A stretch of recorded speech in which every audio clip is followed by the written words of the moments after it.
மூணாவது அவருடைய தன்மை என்ன? வாழ்க்கையில எதுவெல்லாம் ஹைர் நடக்குமோ, நீ நல்ல காரியங்களை செய்கிற போதெல்லாம் அதை எல்லார்ட்டையும் போய் சொல்கிறார். அவர் உன் நண்பராக இருக்கட்டும், உன் நலவை பரப்பணும், உன் நலவை பரப்பணும், உங்ககிட்ட இருக்கிற குறைய மறைக்கணும், உன் நலவுகளை நீ செய்கிற நல்ல காரியங்களை. பெருமானார் கேட்டாங்க, யா அல்லாஹ், எனக்கு ஒரு நண்பர் வேண்டும். அந்த நண்பர் எப்படிப்பட்டவரா இருக்கணும்? இன்றா ஹசனத்தன், இன்றா ஹசனத்தன், அவர் என்னிடத்தில் நல்லதை பார்த்தால் அப்ஷா, அதை வெளியெல்லாம் பரப்பி விடுவார். என்னிடத்தில் தீங்கை பார்த்தால் மறைப்பார். அப்படிப்பட்ட நண்பர். அவங்க சொன்னாங்க, உன் நலவுகளை பரப்ப வேண்டும், உன் தீமையை மறைக்க வேண்டும், புதைச்சிடணும்.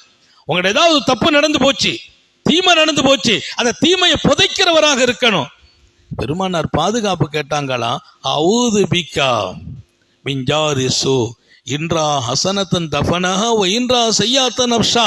இப்படி ஒரு நண்பர் எனக்கு வேண்டாம், இப்படி ஒரு பக்கத்து வீட்டுக்காரர் எனக்கு வேண்டாம்.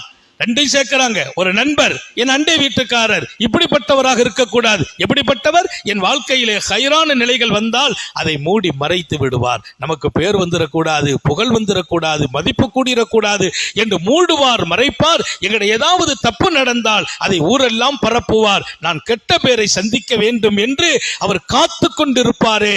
எப்படி ஒரு மீன் வர வேண்டும் என்று வானில் எப்படியோ தண்ணியிலிருந்து ஒரு மீன் வந்துருமா என்று கொக்கு காத்திருப்பதை போல் ஏதாவது ஒரு குறை வந்துருமா, வெளி உலகத்துல கொண்டு போயிடலாமா, அவரை குறைப்படுத்த வழியே கிடைக்கலையே, வழியை காத்திருக்கிற அந்த நண்பன் என் லைஃப்ல வராமல் பாதுகாப்பாயாக.